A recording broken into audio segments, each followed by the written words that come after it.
Fatal fatula Samoa Entertainment TV nei fo itula e si mai fa fonga fa popo o na tamua. Nisi o tala wa umale vaenga mua mua filinga wa no fainga ringa fa leo. Pe tai o le so le wa wala waltu sol selaus fulu lima ali imta mai tai na talo sanga mo ia vanoa. Ina ia awa yatu le ofisa leo i matautu. Mole la sanga lona lua fa tal no ina wa no e fa ya il fa mala manga. Ile so tofi nei amata le iva ile tai ao. Mata pena ilo ile suenga tu le ingilisi nu mera malenga ngana Samoa. O tapena nga umalapa nei alam tanga luenga leo mo tali nga malo le tunu ulmasina o ke topa. O le tausanga nei le fono ta ia malo ta pulenga. O lo malanga mayai ma le tupo peretania tele king salesa. O le malu pui o ta im au malanga le fon tele. Wa to fai fo i maba noi fa ya onga. O le mtanga ruenga wa onga la to te ngalu lue fa atansia i pui ngal saunga le mu al file mu na taimi. Tapena nga lava ia wa to fai fo i le stofi. O le vai aso nei, e whai ai whaataita inga o le whiawea ina o malo mai le tala whaatai a pia anga i atu i tōna i mato. Whautua i nai le tunu e awana i whaapoleina i teime whai ai nei whaataita inga mai le valu i le tai au le stofi po le so. E au whiai ma whaataita inga, le o le awhai ai tōna i mato i le so. Wa matai nei foi ona ta pena le au whaatau o loa tau lima ma tau mawha ai o pisinesi o whale ainga ma whale pia po o wharkalapu o whaltali malo, mo tali ngā malo le whai ungol vai aso nei. O le sto nai male sa le so o mai lava meli lau pāsese le nei masina, e ese mai le meli le na tau nuu le solua. Mo le mawina le ato se afe o tūlisi na malanga mai ai whaatasia male au waa, pe tai o le tele lava le au asiasi mai meleke po Amerika, mo le taimi mua. O moli mawina fo o tūlisi mai Amerika, e tuli loa ina mamata i tua leo fai pisinisi a elvaenga o ngafa ma le whaatafa whao ina o tūlisi, a wai mauti noa lava e mawai tupe wha mea alofa po tips, pe a le lei lava wha upunga le tour guide, malana au nanga le taimi o mai moanga i Samoa. Ai mai se le wasi itial tupe Amerika i le lua tala onus fulsene Samoa, i le tala Amerika e tasi.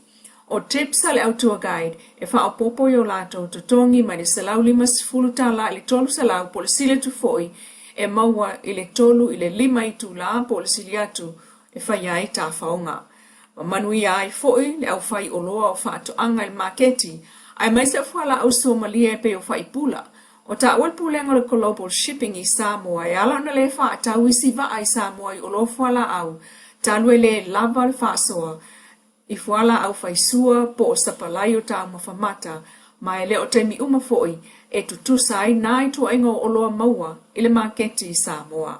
Mo le tausanga lava ia le nei, o whaatulanga e lata le tolu se fulu isi meli lau pasese o le a fea o tātou taulanga wa ai matautu. O le fionga le minister o tanga roenga o soifua maloloina va la silua pitu whanua to manga ta fito sele.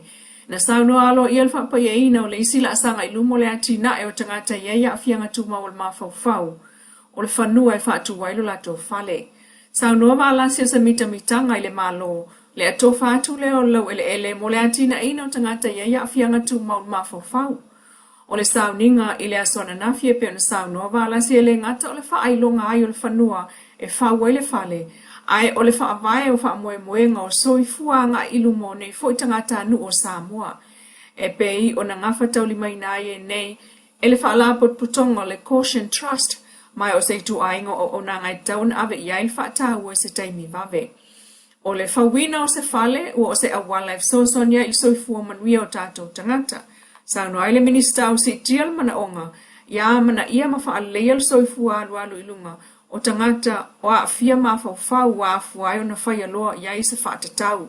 Ma ia whaafta iai le malo ia pani, mo le whaatupeina o le poloketi lea, ai o le whaafta i fo i le malo o Samoa, mo le whanua o whaatu le ngadwenga, ai o tamali o tau la mua le nei ati na e au fia le fionga moala tawita pānoa.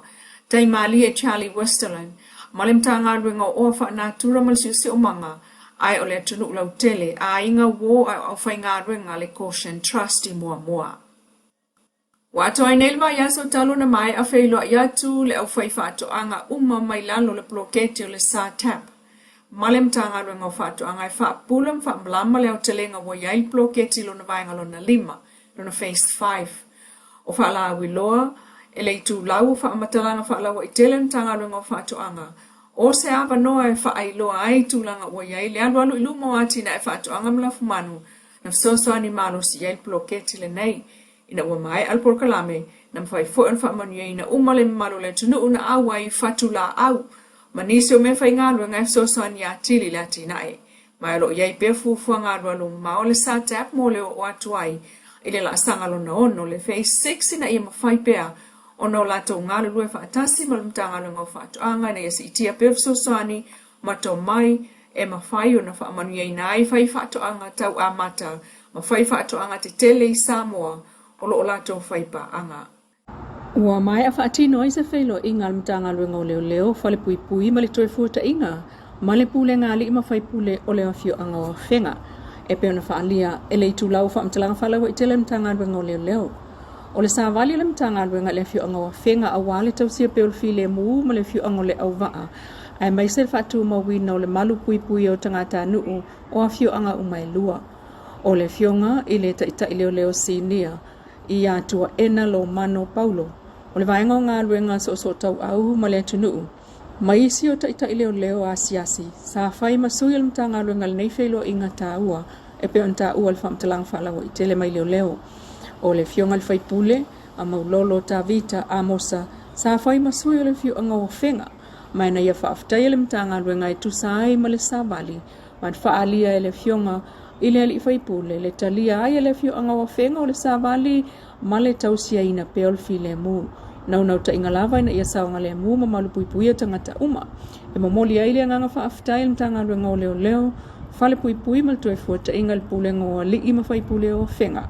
Malo lato lango ile ngā ruenga whaatino le mta ngā ruenga awal tau siolo no file mui tutonu anu umawhio anga ai mai se o tutonu o lo tātua tunu Samoa o lo whaamwae ile atua ia ngā rulue whaatasi mo se Samoa saunga le mu. Lau Samoa Entertainment TV mai a pia, whaapopo ngai nasa tai au le alofa o le atua a whaasoi fwone.